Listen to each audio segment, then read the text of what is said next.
A gente continua tratando dos principais assuntos do dia. Há pouco, naturalmente, fizemos as análises e repercussões sobre as falas dos ministros do Supremo Tribunal Federal que fizeram críticas à aprovação da proposta de emenda à Constituição que limita os poderes do Supremo Tribunal Federal. E mais cedo, os parlamentares chegaram a conversar com os jornalistas tratando justamente dessa aprovação. Agora, há alguns minutos, o presidente do Senado e também do Congresso Nacional, Rodrigo Pacheco, ele concedeu uma entrevista, foi mais um pronunciamento para os jornalistas em Brasília, fazendo sim críticas a esse posicionamento dos ministros do Supremo Tribunal Federal. A gente vai retomar esse assunto, a audiência rotativa aqui da Jovem Pan News, tem muitos detalhes que a gente precisa tratar com os nossos comentaristas. Inclusive, tem uma outra informação que a produção acaba de trazer para a gente. Jacques Wagner, essa posição dele foi encarada como traição pelo governo. Muitos, inclusive, avaliam que a interlocução de ministros com o Planalto fica prejudicada. Além disso, integrantes do PT pedem que a presidente nacional do PT, Gleisi Hoffmann, interfira de maneira rígida no caso. Agora sim, na tela, para as pessoas que nos acompanham pela TV e também pelas plataformas digitais, posicionamento de Jacques Wagner nas redes sociais. Ele fez a seguinte postagem: esclareço que meu voto na PEC que restringe as decisões monocráticas do STF foi estritamente pessoal, fruto de acordo que retirou do texto qualquer possibilidade de interpretação de eventual intervenção do Legislativo. Como líder do governo, reafirmei a posição de não orientar voto, uma vez que o debate não envolve diretamente o Poder Executivo. Agora, Cristiano Beraldo, naturalmente, com esse posicionamento, ainda que ele tenha feito esse post, o Poder Executivo acabou entrando em um embate que, em tese, ele não fazia parte, né? Mais ou menos, né, Canhato? A gente precisa lembrar que o presidente da República só é presidente da República graças a decisões do Supremo Tribunal Federal. E que também ele, o atual presidente, sofreu as consequências de processo criminal no âmbito da investigação da Lava Jato, que o levou à prisão. Então, obviamente, Lula tem suas próprias ideias e suas próprias opiniões sobre o processo judicial, porque sentiu o peso da justiça nos seus ombros. Agora, colocou ali, há um grande movimento que a gente precisa entender de bastidor, porque todo mundo tem o seu interesse. Do lado do Supremo, a expectativa de que Lula seja generoso com aqueles ministros responsáveis por reverter decisões que possibilitaram o próprio Lula de concorrer à presidência da República. A gente tem indicações para a PGR, indicações para a vaga de Rosa Weber no Supremo Tribunal Federal, tem o papel do Rodrigo Pacheco, que está buscando costurar um apoio necessário para que Davi Alcolumbre o suceda na presidência do Senado, a vontade dele de ser candidato ao governo de Minas. Todas essas peças estão ali colocadas nos bastidores. Então, quando nós estamos assistindo a esse tipo de comportamento do líder do governo, obviamente ele, que é amigo de 40 anos do Lula, não tomou esta medida, não deu este voto, não causou esta polêmica sem estar alinhado com os interesses do presidente da República e levou para ele o foco de insatisfação dos ministros. Então, o bastidor está pegando fogo. Não é à toa que a posição do próprio Gilmar Mendes, as palavras que ele proferiu de ataque ao Senado Federal, ao Congresso, menosprezando a representatividade que o Congresso Nacional tem da população brasileira. Quer dizer, nós estamos num nível extremamente elevado desse debate e o líder do governo está se colocando ali como uma peça desse embate. Ele não está simplesmente falando com o próprio coração sem ouvir ninguém. José Maria Trindade, Zé, o papel do líder do governo no Senado Federal, uma figura de interlocução com outros parlamentares, lideranças de outros partidos e também com lideranças e figuras de outros poderes da República. Esse voto de Jacques Wagner o inviabiliza nessa posição? Ele vai ter que sair da posição de líder do governo ou não? O que pode segurá-lo? Há uma pressão nesse sentido, mas as informações que eu tenho é que o governo resiste. O Lula não quer abrir mão de Jacques Wagner na liderança do governo no Senado Federal e está prometendo ali uma ação na Câmara dos Deputados. Olha, Candidato, o que eu tenho visto aqui em Brasília é que existem cargos maiores do que os ocupantes, em alguns casos, ocupantes que são maiores do que os cargos. Eu explico. Às vezes, alguém é nomeado para um cargo que não é tão importante assim, mas ele cresce tanto na solução e nas polêmicas que ele fica grande demais e acaba crescendo o cargo que não é tão importante. A gente vê ministros de ministérios importantes que desaparecem, né? Mas uma coisa é certa, é difícil ou impossível separar um do outro. Ou seja, nenhum ministro tem o direito de falar como se fosse pessoal, porque ele carrega o cargo de ministro. E líder do governo, ele carrega essa função de líder do governo. Qual foi a estratégia? Dizer, lavo as mãos, ou seja, esse não é um assunto do governo, vamos liberar a bancada, que é o termo, que foi o que aconteceu, mas eu voto a favor. Siga-me, ele não disse, mas fica subentendido. Siga-me quem for meu aliado.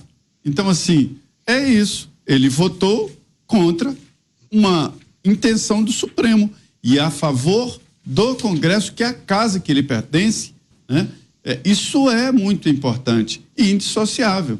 Ou seja, não dá para dizer que você está fora do ônibus e dentro do ônibus ao mesmo tempo. Ou você está fora ou está dentro. Essa explicação dele não faz lógica, a não ser que ele tivesse saído do cargo de líder do governo. O governo fez força para aprovar, sim.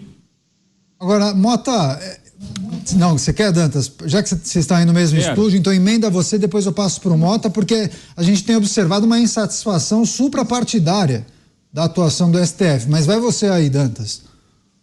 Não, você percebe que, assim, quer dizer, olha o constrangimento que se verifica, que é imposto, né, a um senador da República, líder do governo. O que está acontecendo? Tem que explicar, né? O que está acontecendo, gente? O Supremo impondo um constrangimento público a um senador da República eleito democraticamente e é líder do governo. O sujeito tendo que ir nas redes se explicar. Então, assim, eu quero ressaltar aqui, trazer fatos aqui, dados para a gente qualificar mais ainda o nosso debate. Essa PEC, que é a PEC 8 do Oriovisto, ela teve um relatório do Espiridião Amin. Esse relatório é muito bom.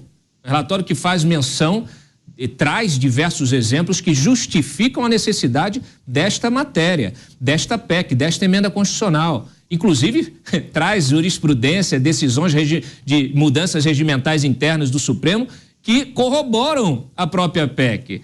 Eles citam, por exemplo, aqui, posições do próprio Gilmar Mendes. Justamente, vamos dizer assim, dando aí, reforçando a necessidade de você privilegiar a decisão plenária. E ele cita, por exemplo, você tem uma PEC, que é a PEC 73, a PEC que estabelecia ali a criação de novos tribunais regionais, TRF 6, 9, etc. A PEC 73, que foi promulgada, aprovada em 2 turnos nas 2 casas, promulgada, é importante dizer que essas votações ocorrem em 2 turnos nas 2 casas, são 2 votações nas 2 casas, depois promulgada. Essa PEC 73, promulgada em 2013, foi suspensa por uma decisão monocrática que nunca foi levada a plenário. É isso que precisa acabar, é isso que precisa mudar. O próprio Supremo recentemente mudou o regimento interno, justamente estabelecendo um limite de 90 dias para você devolver pedido de vista, etc. e tal. Por quê? Porque também você tinha pedido de vista que muitas vezes passava 10 anos e a matéria nunca mais voltava para julgamento, Daniel. Beleza, Dantas, deixa eu só trazer uma outra informação importante para as pessoas que nos acompanham, porque o presidente do Congresso, Rodrigo Pacheco, ele cancelou uma sessão conjunta entre os deputados e senadores que analisaria no dia de hoje os vetos do presidente Lula a projetos de lei aprovados neste ano. Entre os textos que seriam reanalisados pelos parlamentares estavam marco temporal para a demarcação das terras indígenas, alteração nas regras do Conselho Administrativo de Recursos Fiscais e também o novo arcabouço fiscal. Os deputados afirmaram que o impasse ficou por conta da falta de acordo em relação à derrubada dos vetos presidenciais sobre os projetos do novo arcabouço fiscal e também do CARF. Roberto Mota. Mota, naturalmente, se eles cancelaram é porque não há uma convergência em relação ao que será feito. É preciso debater e discutir, mas parece que, inclusive, eles querem colocar nesse debate, previamente, Fernando Haddad, ministro da Fazenda. Então, antes de votar os vetos, eles devem se reunir com o Fernando Haddad para aparar as arestas e ajustar os termos desses vetos. Daniel, eu confesso que eu li essa notícia várias vezes para tentar entender e não consegui entender. Então eu vou ficar esperando que o Zé Maria, de repente, tenha alguma informação privilegiada, porque se é para analisar os vetos do governo, você vai sentar com o governo para combinar como é que vai ser a análise dos vetos do governo. Esse não é o Congresso Nacional que a gente acabou de ver aí representado pelo senador Pacheco, reivindicando a sua independência, né? Mostrando que há uma razão para ele existir, e agora vai sentar com o governo, com o ministro da Fazenda, para conversar sobre a análise dos vetos que o governo fez. Minha impressão, Mota, é que envolve grana, envolve dinheiro, né, recursos. Por essa razão, né, que o ministro Fernando Haddad vai ser chamado para essa conversa. É isso, Zé Maria? Exatamente, mas aí já está... Mota, isso é política, né? Existem vários pontos debatidos. Com certeza, o veto sobre o marco temporal vai cair. É simples, maioria simples na Câmara, maioria simples no Senado. É uma sessão do Congresso. O Congresso Nacional é composto por 3 casas, pouca gente presta atenção. Uma é a Câmara, outro o Senado e terceiro é o Congresso, que é reunião no mesmo plenário, sob a presidência do presidente da Câmara, do Senado, vice-presidência da Câmara e assim por diante, que analisa veto. Antigamente as medidas provisórias eram também do Congresso, o orçamento é do Congresso. Então, o Congresso lida com vetos. Mas é que está um veto em debate ainda na chocadeira. É aquele projeto importantíssimo que trata da folha salarial, impostos e taxas sobre a folha salarial, desoneração da folha. Há sinais do governo de veto. Então, a espera desse projeto, que ainda vai ser sancionado pelo presidente, talvez nessa semana, hoje ou amanhã, né? E os vetos devem ser derrubados. Agora ali, o que há de certo? O marco temporal, o veto vai cair. O governo já sabe. O que o governo está tentando tirar do texto são 2 outros artigos que eu até admito que sejam esquisitos. É a permissão para exploração mineral e agropecuária em terras reservas indígenas, e outro é transferir terras reservas indígenas para a reforma agrária, ou seja, está meio esquisito ali nesse projeto de lei. Então, esses devem sair, essa tentativa de acordo. Mas o principal objetivo é realmente o projeto que nem foi vetado ainda, que é o da desoneração da folha. E, por outro lado, essa história do decreto ali contou muito para o adiamento da votação dos vetos, essa desistência do projeto esquisito dos feriados. É isso, programas Pingos nos Is, reunindo os assuntos mais importantes do dia para você que nos acompanha, sempre agradecendo muito sua parceria com a gente aqui, tanto nas emissoras de rádio, plataformas digitais e também pela TV por assinatura. Muito obrigado por prestigiar sempre os debates aqui no programa Pingos nos Is.